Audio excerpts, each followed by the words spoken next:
Hi everyone, we are the UWM-NM Computer Science Capstone team for Spring 2019, and this is a project demo of the application we created for the UWM Research Poster Competition. Before we get into the demo and the project itself, I just want to introduce the two teams. So for the front-end team, everybody that we had on the team, Catelyn, which is myself, Adam, David, and Zane. And then for the back end, we had Mingren, Fawzieh, Tyler, and James. Now to talk a little bit about what the UWM College of Engineering and Applied Science Research Poster Competition is. So just to give you a little bit of a background, every year the College of Engineering and Applied Science hosts a research competition in spring, where students who have been working on research with professors for the past year, past semester, can present their research by creating a poster, and then UWM invites industry professionals to judge the student research. And this is done in a couple different ways. So there's kind of two competitions that are occurring at the same time, one for graduates and one for undergraduates. And so the undergraduates will present all their posters and judges will come score those, and then the graduates will do so at the same time. And a judge might score more than one poster within that specific category, and a student might be scored by more than one judge within that category. And then so the top six from each category, graduate and undergraduate, move on to round two, where the top six will do sort of like a 5-minute presentation. And then all of the graduate judges or all of the undergraduate judges will score each of those top six to determine the order and the winners. And so previously all of the scoring for this was done by hand, but there's a couple issues with that, specifically that it's prone to error, and it's a little bit slow between rounds and for the final calculations. And so UWM enlisted our capstone group to help create a mobile web application for judges to score posters, for students to pick their student choice award, and then for admins to kind of tally up all of those results. And so our group was mentored by Northwestern Mutual's test engineering team, where they provided us with their technology stack and really wanted us to focus on learning that technology stack and learning cloud services and developing an application that is secure, and then also practicing the best testing practices and having good test coverage. And so NM's technology stack consists of the following technologies. On the front end, we had a React web-based application that used Redux for state management, and then on the back end we built a REST-based microservice using Maven and Java Spring. For our cloud services, we took advantage of AWS cloud services, and we had a Docker image for the back end and a Docker image for the front end, and then these Docker images were stored in a Nexus artifact repository and then used to run on two AWS EC2 instances. And the backend instance specifically connected to an AWS service called RDS, which managed all of our databases and tables, and it was specifically running MySQL. And then lastly, we used GitLab CI/CD pipelines to really manage all of our code and keep track of whether or not it was had good test coverage, whether or not it built, and then it was used to actually deploy our application to the live version. And the last piece of technology that we used was SonarQube, which is a testing tool that's used to monitor test coverage. So now I want to talk a little bit about our local development process. So here I have the local version of our app. The front end is running using the terminal, so you can see here I've got two terminals. This one specifically for the front end, so to get it started, we just use two npm commands, npm run build and then npm start. And similarly, the backend is also run using a terminal. So we have we're using Maven, so the command would be mvn clean install and then mvn spring boot run. And again, this allows us to do local development, and the backend is specifically using a database service called H2. And H2 is essentially just a console that you can run in your web browser to view all of your tables, make changes to those tables, and so on. So now we'll do a demo of our application. We have 3 screens. There's the admin screen, the judge screen, and then a student screen. But first we're going to start off with the login screen. And so the default page of our application, our home screen, is this login form that requires authentication. So here I would have to enter an email address and then a password, which for the competition we use PIN numbers. And here I'm logging in as an admin. So there's a couple of things that are going on behind the scenes. So first of all, our front end is making an API call to the back end with the information that whoever is logging in is using to log in their credentials, so their email address and their PIN number, password. And it's sending that to the backend, which is querying the database to see if they're in our list of users. And so if they are, it returns a JSON object of all of their information, including one of the things that's most important for the redirects in our web application, which is the role. And so the 3 roles could be admin, student, or judge. In this case, I logged in as an admin, so based on that role that I got back from the database, I was directed to /admin of our web page.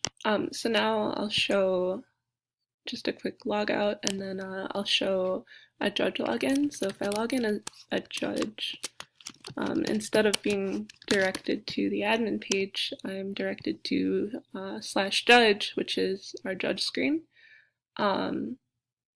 And so again, that's using the role that it's getting from the database. This is useful because, we have 3 different screens and we want to direct the user that's logging into whichever screen that they should be on. And so in order to do this, we're using a tool on the front end. It's a library called React Router. It takes care of all of our URLs and redirects and routing in combination with our authentication. Another thing that's really useful is that we can redirect users who are logged in already to the page that they're supposed to be on. But this also works if they're trying to access a page that they shouldn't be on. So if I'm a judge and I try to access /admin, I'm kicked back to the judge screen. Similarly, if I try to access the student screen, I'm kicked back to /judge. And then also, they're kicked back to the login screen if they aren't logged in, or if they log out. So if I log out and I try to access /judge, it brings me back to the home page, and this works for any route. Another thing that's really useful, particularly for judges, is this idea of local storage. And so once I log in as a judge, we save all of their information into local storage, and this allows us to do useful things like refresh the screen and maintain the page and maintain all of their information, and also allow the user to stay logged into the app. So if I put my phone down for a half hour and then pick it back up and go back to this URL, I'm still logged in because the competition lasts the whole day. We wanted to give them the ability to stay logged in for the whole day. But if the date goes past its expiration time, they'll automatically be logged out. The next thing that I really want to get into is the admin screen. So here I am logged in as an admin. And so admins really need the ability to add posters, which correspond to students. They need the ability to add judges. And then they need the ability to create the scoring assignments for round 1. So essentially this is matching a graduate judge to 3 or more graduate posters and matching an undergraduate judge to 3 or more undergraduate posters. And so there's kind of a couple ways or things that we implemented for this. We have this ability to upload posters, judges, and assignments using a CSV file. So Wendy Perro, who is in charge of running the poster competition, gathers all of this information of students that apply and judges that apply, and then creates mappings between the posters and the judges, and then takes Excel files or CSV files and uploads them to our app. And so to upload a file, we would need to click on this Choose File, and then select our CSV file. And then you can see here that it's selected, and then all I need to do now is click Submit. And then all of that data here is then populated into our table. And the way that this is done is using, on the front end, it's using a JavaScript library called pop-up-parse, and pop-up-parse takes data from a CSV file, converts it into an array of JSON objects, and then we can send that array of JSON objects to the database. And we do what's called an upsert command, so if those rows already exist, we just update their information. But if the rows don't exist, then we add them as new rows. And the way that we're able to effectively update them is knowing that each poster object and judge object and assignment object have unique IDs associated with them. We also have the ability to add individual items. So let's say I wanted to just add an individual poster. I could click on New Poster, and that would bring up a form with all of this information that I would need to fill out in order to create a poster object. Similarly, I could delete a poster just based off the ID that's already in the existing table. I could do the same for judges, fill out all this information, and then delete a judge. So let's say I wanted to delete Judge 12. I could just enter the ID, submit delete, and then we no longer see Judge 12 in the table. And then if I wanted to add Judge 12 back, Judge ID 12, any email that's associated with them, and their PIN number, which is given to them on the day of the competition, and then their status, so whether or not they're a graduate judge or an undergraduate judge. And I can see here that their data is back in the table. And just to go over the information for a poster, so a poster needs obviously a poster ID, but then the title of the poster, the department that they belong to, the email address, the student's first name and last name, the student's PIN number, which is typically the last 4 digits of their phone number, and then again their status, so whether or not they're a graduate or an undergraduate student.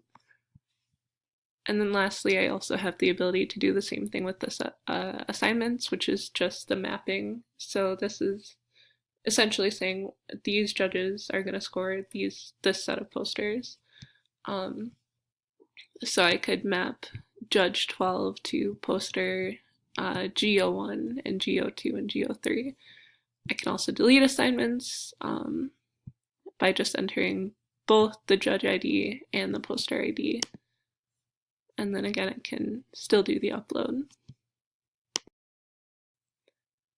Now that we've added data and removed data from the database using our front-end application, I want to talk a little bit about the 2 database tools that we used. So there's this tool H2 that's we've been using for local development. You can essentially open up a database management tool inside of your web browser and interact with the tables, run queries, any insert or select SQL commands, pretty much any SQL statement that you want, And so whenever we're running the backend locally, even if we're just using the backend, we can also interact with the database directly from H2. Similarly, for our live version, we are using a tool called AWS RDS, which is running MySQL. And to access that database, we're using a tool called MySQL Server. And here I'm just going to log in. Sorry, MySQL Workbench is the tool, but then you can access the MySQL Server. So here I have our schema that we're using, and I can select star from our posters table, and that returns a list of all the posters that are on our live version. And this is actually like our real data that you're seeing right now. Okay, so now we'll continue with kind of where we left off on our admin screen and get into the admin actions, and I'll be using the live version for this portion of the demo. So here we kind of have all of our admin tabs. We've dealt with the posters, the judges, the assignments, everything's been uploaded. Any changes that we've made have been made already. And so now we're on to the admin actions tab, which is what anyone that's running or managing the competition would use to control the flow and any actions that they need to for calculating scores or turning on and off the rounds. So as I mentioned before, there's 2 rounds to the poster competition. There's round 1 where all of the undergraduate students are presenting and all of the graduate students are presenting to like their 3 or 4 judges. And then there's round 2 where only the top 6 from each category present. And so one of the requirements of this project was to have an ability to toggle the rounds on and off. So here I can just manage that by turning round 1 on. Essentially what this is doing is allowing the judges to enter scores, whereas if the round is turned off, they'll get a message on their phone saying that that round 1 or what the round has not started yet. So here I'm going to turn it back off, and then I'm going to log in as a judge.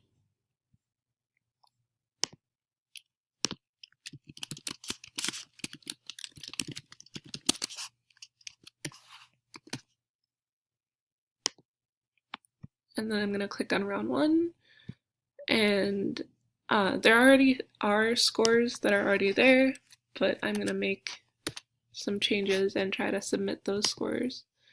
Here and I get an error message saying that the current round is not active. Please wait for the poster competition staff to start the round. Okay, so then we'll go back to the admin screen.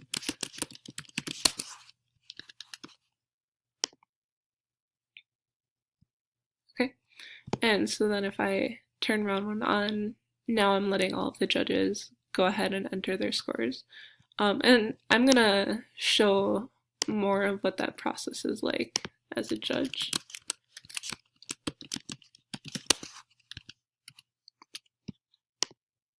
Okay, so when I first log in, I see 2 buttons, one for round 1, one for round 2. I just turned round 1 on, so we're gonna assume that the competition is starting and that I'm gonna go score the posters that I have assigned to me. So here I have 3 posters that I need to score: Graduate 1, Graduate 2, and Graduate 3. And we can pretend that they weren't already scored, but it's not, for the purpose of this project, it's not going to make a difference.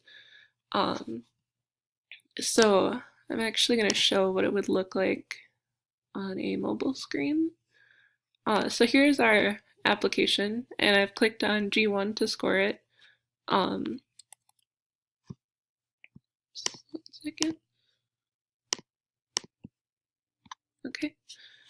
So initially, what the judges would see is just sort of this placeholder value for each category. So posters scored on research, communication, and presentation. And then we have this little drop down of info for the rubric and scoring guidelines that they can toggle open or close for each one. So I'm going to say that the research is pretty good and give them a score of 45, and I can see here that my total score is updated as soon as I enter the score. Similarly for communication and presentation. Okay, and then I can see the total score, which is the accumulated total of research, communication, and presentation. And now since round 1 is turned on, I can go ahead and submit the score. And we can see that the previous score I submitted was now overridden. This is also done using an upsert command. And now the new score is a 91. And then so I could go on and continue to score the rest of the posters. Another thing that's really useful that we have is, in addition to the error message for the round not being active, we have an error message if they don't submit all their scores, like if they accidentally left one blank or tried to submit without scoring anything. And then we also have a check in place for if they accidentally go over the box will highlight red, because they're not supposed to score it above the 50 points for that category. Okay, and then we'll go back to the admin screen.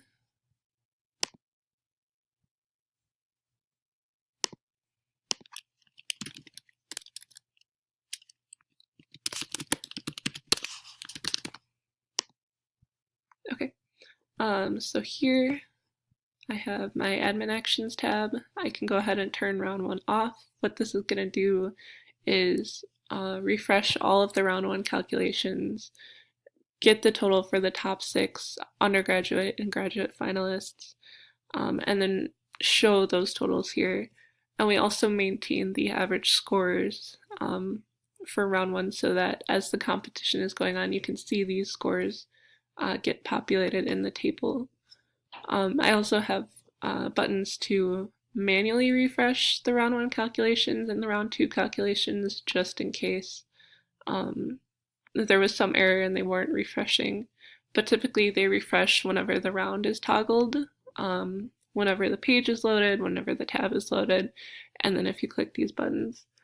There's also the ability to generate round 2 assignments, and this is done after round 1 has been scored.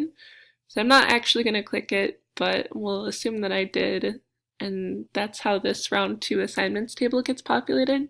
So all of the top 6 graduate posters, let's see, we have G1, 3, 8, 7, 2, and 9. All of those graduates get assigned to all of the graduate judges, and then same for the undergraduates. And then the next step would be to turn on round 2 and allow scoring. So then if I go back to the judge screen,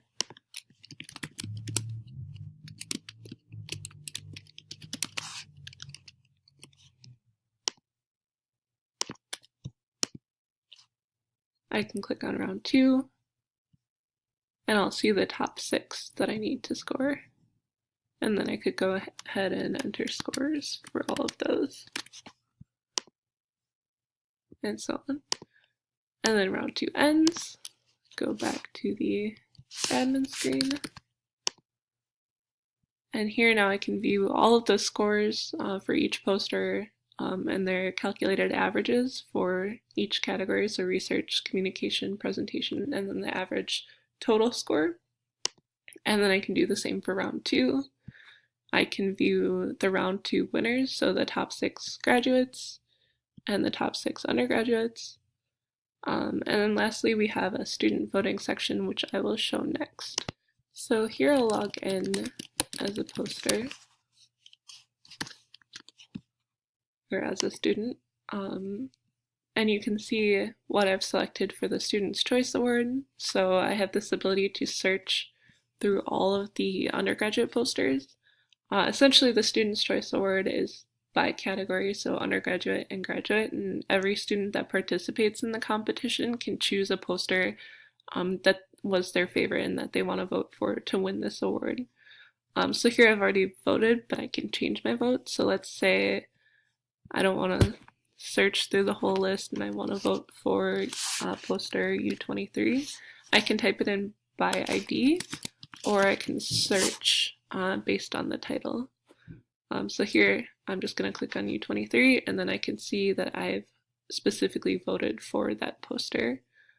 And then at the end, again, the person that's running the competition can head over to the student voting section and view the total number of votes for each poster for graduate and undergraduate, and then see who the winner is. And so that pretty much concludes the actual demo. The only other thing that I want to talk about is GitLab and then our testing. So we've got two projects, our front end and our back end. And we're taking advantage of GitLab to host all of our code, but we're also using GitLab CI/CD pipelines. So if I click on CI/CD pipelines, what I can do is run a test, a build for SonarQube analytics, and then run the actual build. So testing for both front end and back end is going to run all of our unit tests in our code. The SonarQube analyze pre-build phase is going to measure all of our test coverage and report that to our SonarQube instance.